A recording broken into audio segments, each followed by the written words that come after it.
Caitlin Clark, let it be known, she does not like this Stephanie White offense, how these players in the WNBA don't even know where to move or how to move or where to cut. And that leads to a lot of her turnovers. And she also states how much she misses Lisa Bluder. And I think all of us Indiana Fever Caitlin Clark fans prefer if Lisa Bluder was the head coach. Look, Caitlin Clark isn't just lighting up the scoreboard. She might be blowing up her team's whole system. She's setting rookie records, but she's also hinting she wants her old college coach back. Think about that. Clark is making huge waves right now, and the drama off the court, it might be even juicier than the games. This rift could actually go super deep. I mean, what's going on here? And I'm sorry, but if Stephanie White's supposed to be this all-world coach, you're not going to show up to a game against the Phoenix Mercury with DeWanna Bonner playing on the other side after what she did to the Indiana Fever franchise, and you show up there and somehow the team is lifeless? Sophie Cunningham coming back to Phoenix and the team is lifeless? Now, Caitlin Clark didn't come to the WNBA to just dribble politely. She's not here to follow some slow, careful playbook. This is the same player who, even as a college rookie, got total freedom. Coach Lisa Bluder practically handed her the keys to the Ferrari. She said, "Go drive, don't crash." And Clark never crashed. She took that thing off-road. She hit 90 in a 40 zone, and it still looked like a highlight reel every single time. Sums up why I can't stand Stephanie White as a basketball coach for Caitlin Clark. I don't think that Stephanie White is a bad coach.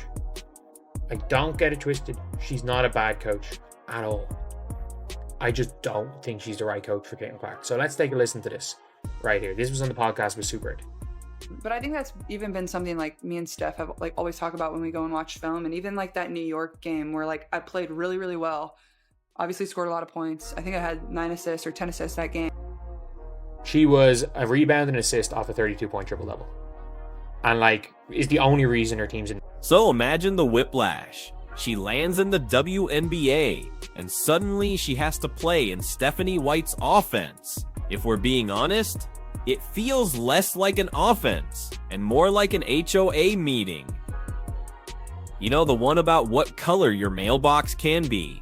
Rules are everywhere, and there's just no creativity. Man, it's just going to be interesting to see her come back and see this team fully go full circle around their set leader, and I'm still banking on it being Caitlin Clark. Without Caitlin Clark, they had 19 in the one game and 16 in their previous game without CC even playing. Here's what happened next. The Liberty game. Caitlin was absolutely cooking. She wasn't just warming up, she was setting the gym on fire. Then the fourth quarter rolls around, and yeah, she makes 2 turnovers. Big deal, right? Even Michael Jordan coughed up the ball sometime, and nobody pulled him aside. Nobody told Michael, "You're done for the night, go grab a folding chair." But what happens here? Boom. Clark's on the bench. Like a naughty kid in timeout. My precious Cece, she was upset. She didn't say nothing, no smiling, walked off, not looking at no cameras. I'm talking about, you can tell it's all on her face. She got it in her mind. But look, I need y'all to understand. That was so embarrassing and pathetic, and the teamwork was not there. But I remember Jordan had got hurt his second year. He didn't come back until playoffs, and that playoff series was legendary. He scored 63 points in one game, but he still lost. But get this. Meanwhile, you've got other players on the floor. They're turning the ball over like it's a gift basket, giveaway. And they're still getting their minutes. Except for Tash and Mitchell. It seems like those two and Clark are the only players allowed to operate freely. Like basketball isn't some super rigid drill. The Stephanie White offense compared to what she was doing at Iowa when she took over the world. Let's take a look. At the college, it was very similar. All out attack, we're known to have 5 shooters on the floor at all time. We played with really good floor spacing, and at Iowa it was the same way. 4 people were on the floor that could shoot at the same time. Then obviously we usually played with a true post, but they rarely missed too. Like Mon never missed. Like Hannah Stolke was tremendous when I was there too. And even our backup post players, like I always think about like how Coach Bluder like ran practices and things. And like, I'm very fortunate looking back and like now going to like watch other colleges practices and things like that. Like she really like was so intentional about like making sure everyone was on the same. This is the problem. The thing is, WNBA coaches like Stephanie White are so busy playing don't make a mistake basketball. They totally forget this is supposed to be put on a show basketball. You can't win games or fans if your main strategy is just trying not to embarrass yourself. That's not an offense. That's like hostage negotiations with a shot clock.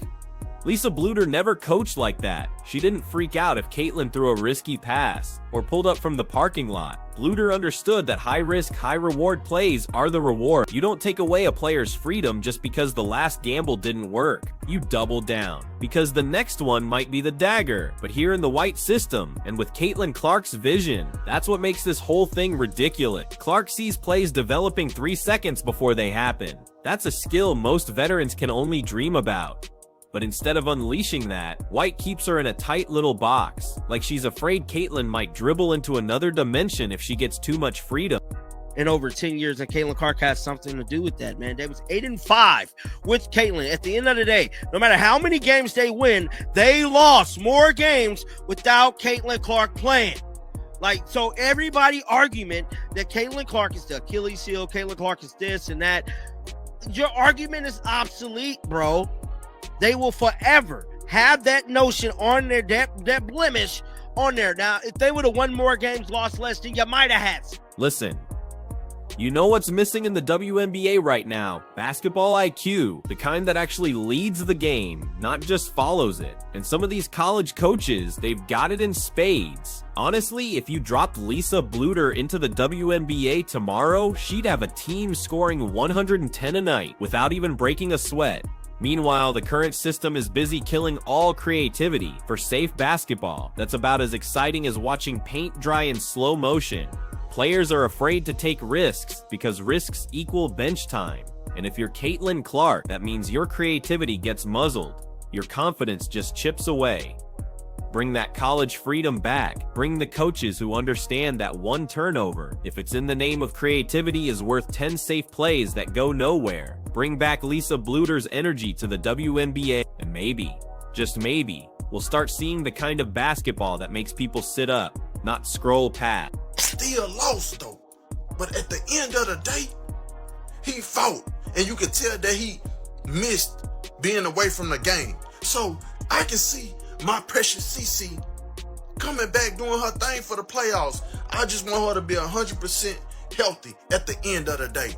If Stephanie White gonna keep jeopardizing. What's crazy is, right now, the only thing more predictable than the offense is Caitlin Clark ending up on the bench, just for daring to be exciting.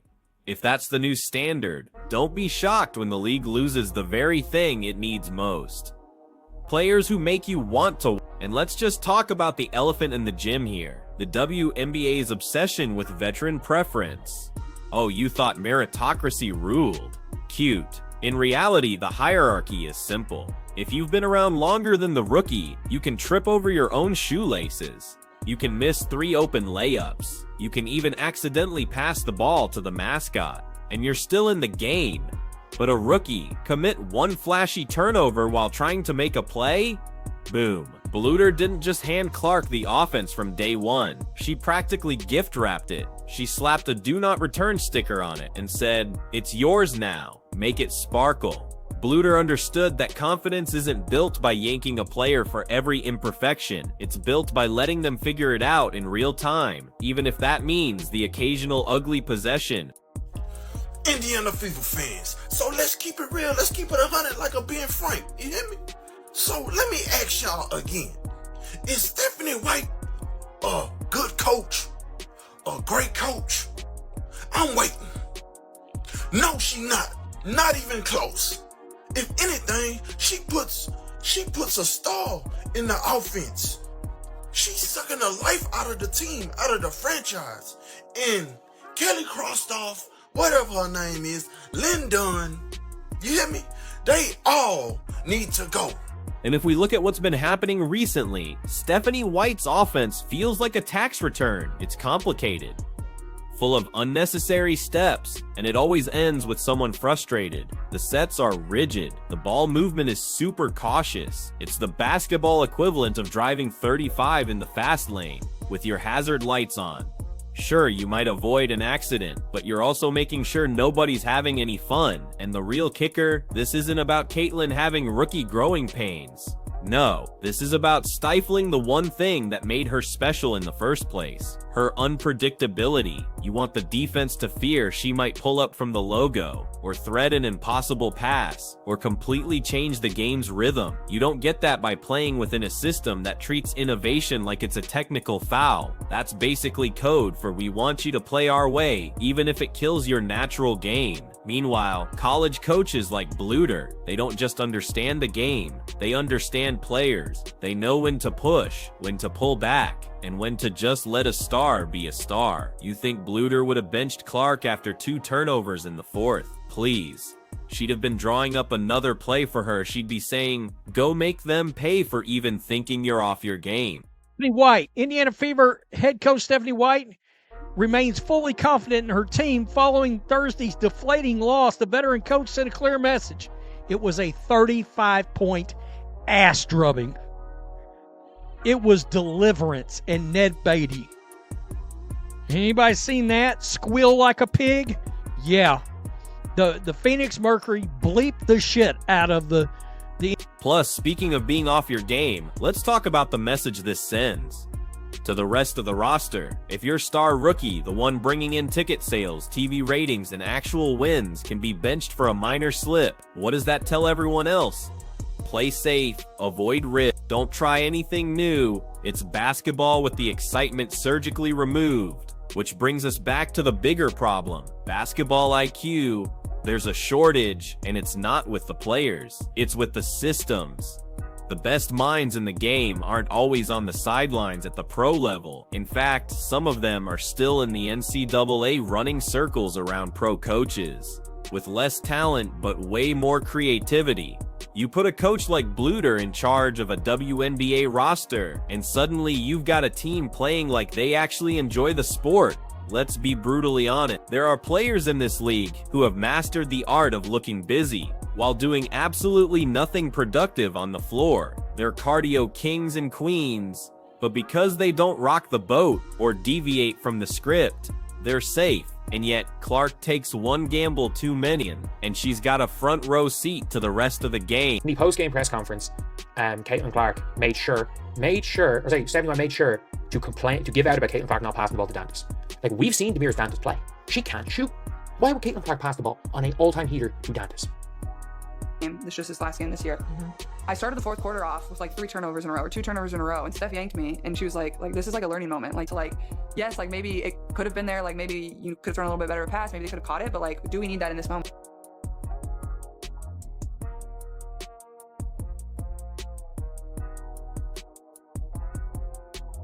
So, if you want to grow the WNBA, you don't muzzle the most electric player to come into the league. Well, ever. You give her the same freedom she had under Bluder, because that's when she's dangerous. That's when she's the player everyone came to see. And look, turnovers happen. They're part of the game. You can't be aggressive without them. But you know what's worse than turnovers? An offense so predictable, the defense could defend it blindfolded while reciting the alphabet backward. The irony is, if you let Clark play through her mistakes, she'd probably clean them up faster. That's the benefit of a high IQ player. They adapt, they learn on the fly, but if you bench them, you're not teaching them. You're just telling them not to try. Lisa Bluder knew this. She wasn't afraid of the occasional misfire because she understood the bigger picture, and it's not just a Caitlin Clark problem, it's a league-wide issue. But Clark's the perfect case study because we know what she looks like with freedom. We saw it for years. We saw her torch teams with a style that made even neutral fans tune in. Right now, she's being forced into a style that fits the coach's comfort zone instead of her own, and all that does is dim the very spark that made her a household name before she even played a professional game. Lisa Bluder always made sure people knew what they were going to do, aka she made sure people knew their role. Everybody knew their role, and that is the problem with the Indiana Fever and the bullcrap that Caitlin Clark deals with now. We got Natasha Howard coming in talking about she wanted to win MVP. Red flag. Red flag. We got Caitlin Clark, and you're talking about joining this team and winning MVP. She didn't know her role. Didn't know her role. That is the difference. We got a bunch of people on this team that do not know and understand their role. But here's the thing. Here's the fix. Bring in coaches who coach to their players, not just to their playbook. Let Clark run. Let her experiment. And yes, let her make mistakes. The WNBA doesn't need more safe possessions. It needs more jaw-dropping ones. And you don't get that without a little chaos. Because in the end, no one's buying tickets to see a team play it safe. They're buying tickets to see the next big moment, the one that gets replayed for years. And right now, the league's most capable creator is spending too much time watching from the sidelines, when she should be creating them. You know what else is funny? The way people talk about protecting Caitlin Clark, like she's a fragile vase on a wobbly shelf. Protect her from what exactly? Basketball court? She's not some porcelain doll. She's the player who regularly went into enemy arenas in college, dropped 40, and walked out with the crowd booing because she ruined their night. You can't win long term if the defense knows exactly where the ball is going every single possession. And right now, Clark's offense in this system has all the spontaneity of a DMV line. As today, Stephanie White has a clear conundrum on her hands, and she needs to figure out a solution to this problem before it's too little, too late. When Caitlin Clark was out with injury, Natasha Howard played well. Natasha Howard played well enough that kept us afloat along with Ari McDonald, along with Kelsey Mitchell, but Natasha Howard wasn't nearly as much of a hinder to the offense with Caitlin Clark. And she wasn't just scoring, she was orchestrating. Every possession felt like something amazing could happen. A deep three, a sneaky pass, a steal into a fast break. That unpredictability kept defenses guessing, and fans hooked. The minute you strip that away, you don't just change her style, you lose what made her a star. So, bring back the freedom, bring back the swagger, bring back that green light. Lisa Bluder handed Clark from day one. Let her make the pass that might not work, because half the time, it will work. And when it does, it's on every sports highlight reel in the country. Right now, the WNBA has a golden ticket in Caitlin Clark. But if the league keeps letting rigid systems clip her wings, they're gonna turn that ticket into a receipt. And receipts don't sell out arenas.